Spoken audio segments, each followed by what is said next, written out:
what's going on, guys? It's me, Train Man, and welcome to the first official route review. Now, I'm on my own for this one, but maybe next time we'll get some other judges in. We have Basil today to run the route, and this is the Herenos de Fagene, I think. I don't know really how to pronounce that. It is a, I believe, South American route built by our very own Skiruyoshi. Still largely under construction, so don't expect this to be the final scoring, and it's not the first time I've looked over the route before, but today we go in a slightly different direction. I will say, Skiruyoshi, though, do a lot more work before you try submitting this one again. So anyways, we're going to run from here down to the port city, although there was a problem in the meantime. We had to switch trains. Because there was a break in the track. And I'll show you exactly where that was. Or not exactly, but I'll point it out where it is. We had a little bit of a problem leaving the station because, well, first of all, I was running without the HUD. I was like, I can do that. And then I realized I definitely can't do that. Because that was I turned the brake into emergency instead of trying to move the train. So, I realized can't run without the HUD. The fireman on this was annoying. Because it sort of wanted to help me, but it really didn't help me, and the coal shoveling was like 1% at a time. So, that was the problems with Basil. He was generally a pain. So, anyways, let's get to the scoring. There are 10 categories, and this is the same scoring we use on the route competitions. So, for now, here we go. We have creativity, operations, track work, scenery, content, size, time, stock/era, world, and then bonus. And that's, those add up to out of 100. If you manage to snag 10 bonus points, you can get 100. Now the difference is, we do content, and although I wasn't paying attention when I did get the content for this route, content in the route competition is based on what you send me with, or, it's the same thing. It's, is the stuff built in, is it on the DLS, or do I have to go out and find it myself, or is there a dependency pack, blah, blah, blah. Skiruyoshi, you did very well, you gave me a dependency pack. So, I'm going to say that's a 10 for content, because I didn't have to get anything special for it. Size, now this route is pretty big. I am impressed by the size of it, but it doesn't have a lot of the work done over that size. And also, it doesn't have a lot of the area next to the track to give you a buffer zone between the trackage and the edge of the world. So, despite the fact that it's a quite large and interesting route, I'm going to give it 8 points out of 10 for size, simply due to the fact that there isn't, the width of the corridors which the track travels down is not particularly wide, so you can see the edge a lot, even where the scenery is built up, which in a lot of places it's not. I'll give it an 8, because it's still, once again, it's a fairly good sized route. I think it would be very good. If it is multiplayer compatible, which I don't think it is, I'm not sure. I do need to ask Skiruyoshi, is it multiplayer compatible? Because it's a very interesting route to run. It's a very good running route. It doesn't have a lot to do on it yet, but it's a very good running route. Now, as for time is normally based upon, the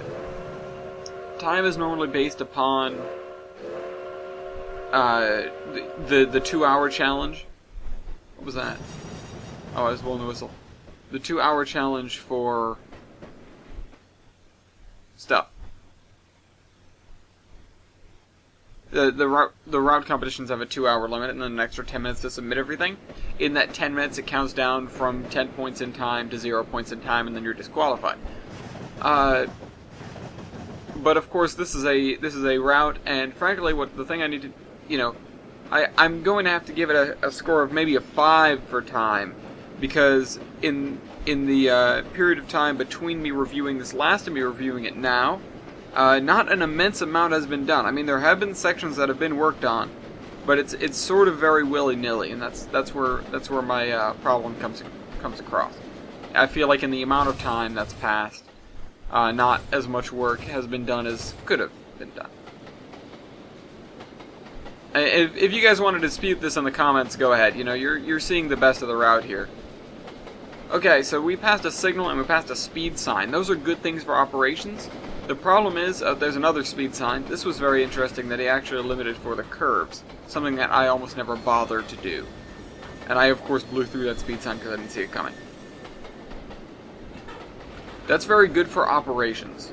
Also, I do have to give it a 9 for track work. There are some places where things are finicky, and there's a couple of places where things are missing, but the track work is fairly impeccable throughout the entire route, in terms of quality. So back to operations, which is what I was discussing, there are virtually, I don't think there are any track marks on this map. There are a handful of named things, but a lot of unnamed things. And there are not enough signals, nearly. So I'm going to have to give it a 4 for operations currently. Also, the way the trackage is laid out, I'm not sure how well the AI can wrap their head around it. But that's something to examine later. I didn't want to run any AI because of the difficulties with lack of track marks and things like that. Now for creativity is a solid number, at the very least 7 or an 8. A 3-foot gauge route, South American, with all this winding through the hills and whatnot, you know, the basic idea of it is very impressive, just due to the fact that it's very out of the box. And outside of the box, rather. And, you know, that alone deserves a hell of a lot, and he's gone out, Skiruyoshi, you've gone out and made a couple of pretty cool scenes, a couple of which we will see later. And shown that you've definitely got an acuity for doing some interesting stuff. So, I'm gonna have to give it an 8 for creativity. And the only reason, if I can find a reason that it's not a 10, is because let me think. What's not striking me is, wow, this is immensely creative. I feel like I can't give you full points there, if only because some things are missing. You know, there isn't, you know, it isn't a whole route yet. It's sort of a few things that, you know, when it comes to fruition and when it's done and when I can see it and go, you know, definitely, then I can say for sure that I'm impressed by the creativity that was put into this route. Right now I'm impressed with the creativity behind the concept, but as it stands, despite the track work being very interesting, the actual creativity of things like the large majority of the scenery is, well, it leaves things to be desired. Actually, I will bump it up to a 9 because I realized a lot of the stations and the buildings I was very interested by. There aren't very many, to be honest, which is why you're going to lose some points in scenery. But towns that currently are just a station at least have a very interesting station. Now, speaking of scenery, I do have to dock points here, because very large portions of the route are missing scenery. And naturally, it's because it's a work in progress, but if you don't want to lose points for being a work in progress, you don't submit a work in progress. So, that is where I stand right now. Perhaps a quarter of the route is scenic, perhaps less. Actually, probably significantly less. But, or rather, and the scenery itself does leave some to be desired. It's about as interesting as Lee's line. There are just a couple of splines and a couple of textures. You know, the texturing is intricate, but it's clearly copy-paste. Not that that's necessarily a problem, but it does detract from the points I could give you if it was all custom done. So, for scenery, I'm gonna have to give a 4 for overall scenery. And also, look at that road. What the hell is that road doing? It's wobbling all over the place. That's not right. That's not, you know, you don't do that when you're driving. Alright, so stock/era. Now, this is an interesting one, because I don't believe there is very much out there for South American railroads and rolling stock, etc. So, basically you're forced to use what would otherwise be considered American imports, and frankly, then most everything 3-foot gauge is fair game. Not to say that a lot of stuff got, sent to South America, but just a note that, we did a lot of, or rather, you could realistically say that any of these classes, or most of them, could have / would have ended up, and this is a more or less fictional route anyway, so it doesn't necessarily matter that, oh, well, a K-27 never made it to South America. Okay, well, or K-28, right, or K-27, can't remember. Oh yeah, no, K-27, right? Right. Anyways, sorry, I don't know my classes too well. And the other thing we're going to go with the ZBT, so this is where the track breaks. Stock / era, and once again, I put down the stuff that I'm playing with, so I can't really give points or detract points for that, so I'm going to give you a nice 7, because it's a very average number for doing things like this. If you populated the route with more than this right here, although that's fair, that's true. There was population on the route, and it was only this.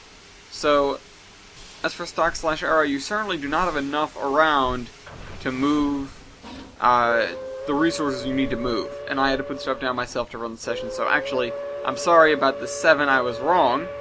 It's probably more akin to a 3. And I know that's a drastic change, but it's coming at it from the other point of view of, well, there really wasn't any stock. As for era, I didn't get a look at the cars, but we'll come back to that. And by the cars, I mean the cars on the road. I don't know what era this is supposed to be set in, but given that he did leave the steam engine around, I would assume transition era or pre-transition era. So it would have to be the 1950s cars or earlier, and 1950s buildings, etc. There was nothing that really stood out at me as modern, so I don't suppose that's anything really special. Now, World, the workings of the world are very interesting, though you will lose points on a couple of track arrangements that just don't seem to be sensical to me. I don't think they'd appear in the modern, or not in the modern, but in the real world. However, they're part of the addition to creativity there, that some of the track arrangements make the map very interesting to run, etc. So if we think about World here, a lot of the stuff, nothing seems out of place necessarily. Nothing stuck out at me as, wow, this doesn't belong, so I'd figure at least a 7 for World, although dock may be a couple of points due to the fact that the terrain is mostly missing, and I didn't see any off-map connections, but there may have been some. So, oh, I forgot, I sent that guy back because I was going to do more with him, but I figured, what, let's make it a normal length episode. So, this World here, I think only deserves a 5. And it deserves the 5 because the track work and the movement about the world are still very interesting, but the world itself is lacking. And, World as a criteria is largely a question of how believable is it that this exists, and in some cases it's quite believable just due to the way things are, but in some cases it's not believable in the slightest. I think 5 is actually being quite generous. Now, as for a bonus, I will give it a bonus for some very particularly amazing looking scenery and scenes. Not necessarily scenery specifically, but scenes. One of them is a bridge that we're going to be crossing shortly. I think it looks frankly amazing. Another bonus for, by the way, I need to find that bridge because I need to use it. Another bonus point for making it narrow gauge, because breaking the mold and making it narrow gauge is impressive and interesting. At least to me, I feel like that deserves a bonus point. Perhaps another bonus point for going as far outside the box as you did, and doing this as it is. It's a very ambitious and interesting project, and I cannot wait to see it sort of come to fruition, because I am, amazed by the scope of it, and frankly how well done some parts of it are. like I said, the scenery is not exactly varied, but it is,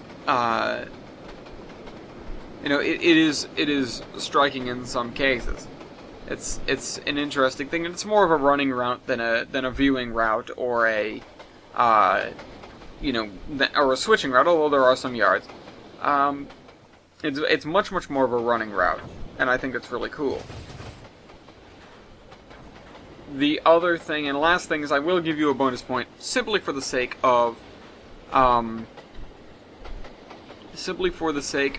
fact that I already went through this route once and I didn't properly review it. And let's tally these guys up real quick before the video ends. So that ends up making 61, which isn't passing, but it's definitely something. Despite the route being as incomplete as it is, it's coming along quite well, and I'm looking forward to the final product. Trainman out.